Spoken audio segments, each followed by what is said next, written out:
C'est la période des augmentations de loyer, puis j'ai cru bon vous aider à trouver un terrain d'entente propriétaire-locataire pour que ça se passe bien. En résumé, le loyer non chauffé actuellement sont sujets, selon le tribunal administratif du logement, à une augmentation moyenne de 2,3 Du côté de la Corpic, on suggère une augmentation moyenne de 2,9 car le calcul du TAL ne tiendrait pas compte des hausses de taxes municipales et scolaires. Il faut garder en tête aussi qu'en 2014 et 2022, lorsqu'il y a des audiences au TAL pour fixation de loyer, en moyenne, il y a eu des augmentations accordées de 3,1 aux propriétaires. Évidemment, il faut être logique dans toute cette démarche-là, être raisonnable. Une bonne pratique pour les propriétaires, c'est de joindre avec vos avis d'augmentation les deux calculs, le calcul de la régie puis celui évidemment de la Corpic. N'oubliez pas que les locataires doivent accuser réception de l'envoi avant le 31 mars. Suite à la réception de l'avis, le locataire il y a un mois pour répondre. S'il ne répond pas à l'intérieur du délai, il est réputé accepté. S'il refuse, par contre, le propriétaire a, lui, un mois pour faire une demande de fixation de loyer au TAL.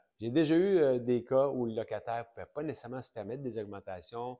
On a troqué tout ça pour des menus travaux d'entretien, sortir, ranger les poubelles, faire le gazon. Il y a quand même des options dans des cas où tu as un bon locataire qui paye bien puis il y a des difficultés financières. La meilleure façon de régler une situation, évidemment, c'est de gré à gré. En tant que propriétaire, il ne faut pas négliger quand même les augmentations. On a un impact direct avec ces augmentations-là sur la valeur de votre immeuble à long terme aussi.